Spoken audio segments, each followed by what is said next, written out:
प्रिय भक्तों, प्रेम से बोलिए श्री हरि विष्णु भगवान की जय हो। भगवान शिव और माता पार्वती की जय हो। भगवान शिव और माता पार्वती की कृपा आप और आपके समस्त परिवार पर यूं ही बनी रहे। आज की इस वीडियो में मैं आपके साथ शेयर करने वाली हूँ ऋषि पंचमी का व्रत हमें किस प्रकार करना है। ऋषि पंचमी का व्रत भाद्रपद मास के शुक्ल पक्ष की पंचमी तिथि को मनाया जाता है और इस दिन सप्त ऋषियों की पूजा की जाती है। ऐसा कहा जाता है, इस दिन सप्त ऋषियों की पूजा करने से महिलाओं को उन सभी पापों से मुक्ति मिल जाती है जो उनसे जाने अनजाने में पीरियड्स के दौरान जो भी गलतियां हो जाती हैं उन सब से वो मुक्त हो जाती हैं। जैसा कि आप सभी जानते हैं, शास्त्रों के अनुसार पीरियड्स के दौरान बहुत सारे कार्य वर्जित माने जाते हैं। शास्त्रों के अनुसार ऐसी भी मान्यता है कि पीरियड्स में भोजन नहीं बनाना चाहिए। ऐसी महिला को पूजा पाठ भी नहीं करना चाहिए और मंदिर इत्यादि में भी नहीं जाना चाहिए। ऐसी भी मान्यता है कि बड़े बुजुर्गों के पैर भी स्पर्श नहीं करने चाहिए। ऐसी बहुत सी मान्यताएं हैं। तो न जाने ऐसे कितने पाप हैं जो महिलाओं से जाने अनजाने में पीरियड्स के दौरान हो जाते हैं। तो ऐसा कहा गया है, अगर पीरियड्स के दौरान महिलाओं से कुछ भी घोर पाप हो जाते हैं तो अगर वो ऋषि पंचमी का व्रत करती हैं तो इस व्रत को करने मात्र से उनके पाप दूर हो जाते हैं और अखंड सौभाग्य का वरदान हमें प्राप्त होता है, सुख समृद्धि का वरदान मिलता है। आज की इस वीडियो में आप जानेंगे कि शुक्ल पक्ष की पंचमी तिथि कब प्रारंभ हो रही है, कब समाप्त हो रही है और हमें व्रत कब धारण करना है। साल 2025 में ऋषि पंचमी का जो व्रत प्रारंभ हो जाएगा वो 27 तारीख को दोपहर के 3:44 पर पंचमी तिथि प्रारंभ हो जाएगी और जो समाप्त होगी वो होगी 28 अगस्त को साल 2025 में शाम के 5:56 पर। साल 2025 में हम ऋषि पंचमी का जो व्रत धारण करेंगे वो करेंगे हम 28 तारीख को सूर्योदय कालीन तिथि के अनुसार गुरुवार के दिन। तो अगर आप भी गुरु पंचमी का व्रत धारण करना चाहते हैं तो 28 तारीख को गुरुवार के दिन सुबह ब्रह्म मुहूर्त में उठ जाइए। उठने के बाद अपने निमित्त कार्यों से निवृत्त हो जाइए और फिर स्नान ध्यान करने के बाद अपने घर के पूजा घर मंदिर में जाइए।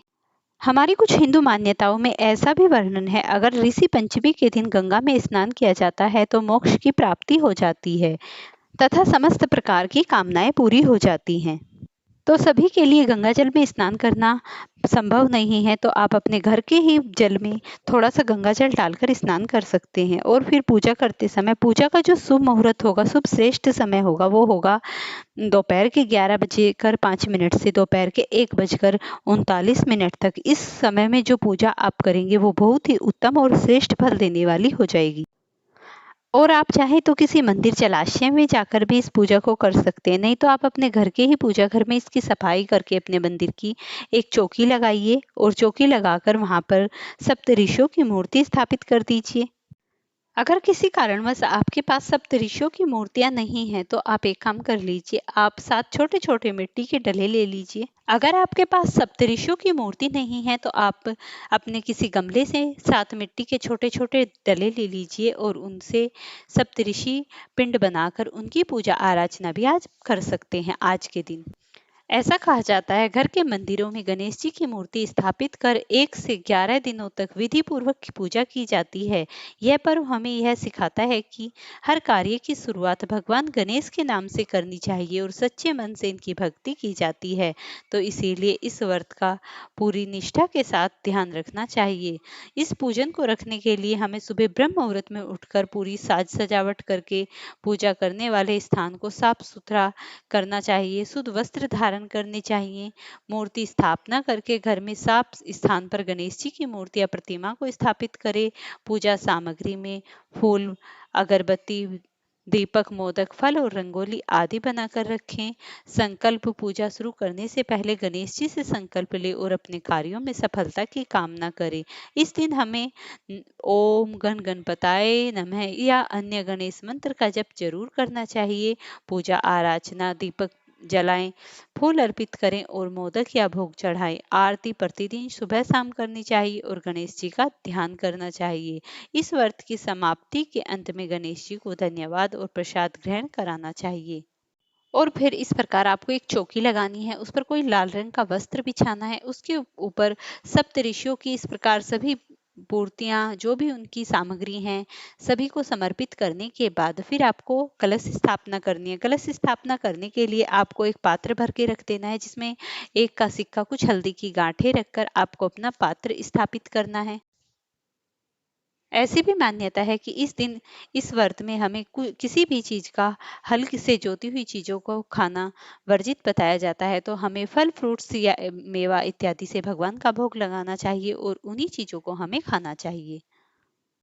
इस दिन हमें सप्तऋषियों की पूजा करते हुए एक बात का विशेष ध्यान रखना है। हमें शुद्ध देसी घी का पूजन में प्रयोग करना है, लेकिन वो घी भैंस का होना चाहिए। गाय के घी का पूजन हमें बिल्कुल भी नहीं करना है। गाय का घी इस दिन निषेध बताया गया है। जब आप अपनी पूजा का संकल्प लेते हैं, सबसे पहले आप सप्तऋषियों का ध्यान कीजिए। उन सप्तऋषियों के नाम कुछ इस प्रकार हैं: कश्यप ऋषि, अत्रि ऋषि, भारद्वाज ऋषि, विश्वामित्र ऋषि, गौतम ऋषि, वशिष्ठ ऋषि तथा अरुंधति माता। इस दिन आपको अरुंधति माता का जरूर पूजन करना चाहिए। और इस प्रकार जगदम्ब ऋषि का ध्यान करते हुए आपके जो हाथों में पुष्प हैं, पूजा को संपन्न करने के बाद आप इनके ध्यान मग्न से हटकर जो भी पुष्प हैं वो इनके श्री चरणों में समर्पित कर दीजिए। फिर स्नान के भाव पर आपको जल के छींटे देने हैं और वस्त्र के स्थान पर आपको इनके पास कलावा रख देना है।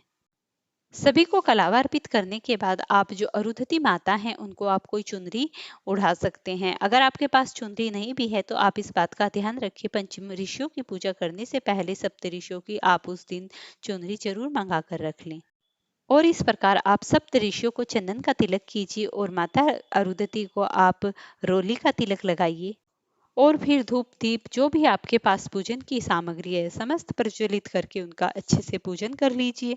जो भी आपके पास लाल पीले फूल हैं उन्हीं से आप भगवान को चढ़ा दीजिए। लेकिन एक बात का ध्यान रखना है, सप्तऋषियों को आपको अनाज का भोग नहीं लगाना है। या तो आप सप्तऋषियों को ड्राई फ्रूट्स का भोग लगाइए या फिर आप फलों का भोग लगा सकते हैं। उसके बाद आप हाथ में पुष्प लेकर कथा को श्रवण कीजिए। कथा की वीडियो आपको मिल जाएगी, मैं आपको अपने इसी चैनल पर आपको कथा की वीडियो दे दूंगी। लेकिन अगर आपके पास पुस्तक है तो आप उसमें से भी सप्तऋषियों की कथा पढ़ सकते हैं। उसके बाद पूजा समाप्त होने के बाद आप एक काम कर लीजिए, सप्त ऋषियों से जो भी कुछ भूल चूक हुई हो उसके लिए क्षमा याचना मांगिए। और क्षमा याचना मांगने के बाद भगवान से प्रार्थना कीजिए, आपकी जो भी कुछ मनोकामना हो वो शीघ्र से शीघ्र पूरी करने की भी कामना मांग लीजिए। तो इस दिन अगर आप इस तरीके से भगवान सप्त ऋषियों की पूजन करते हैं तो आपकी समस्त प्रकार की बाधाएं दूर हो जाती हैं, सुख शांति का वास होता है और समस्त मनोरथ सिद्ध हो जाते हैं। फ्रेंड्स, अगर आपको इस तरीके की जानकारी अच्छी लगती है तो आप मेरे चैनल साधना के पाथ व्लॉग को जरूर लाइक और सब्सक्राइब करें। और अगर आपको ऐसी नई नई रोज वीडियो चाहिए तो मुझे कमेंट में कमेंट करना बिल्कुल ना भूलें। मुझे हर रोज कमेंट करके बताएं कि आपको कौन सी वीडियो चाहिए।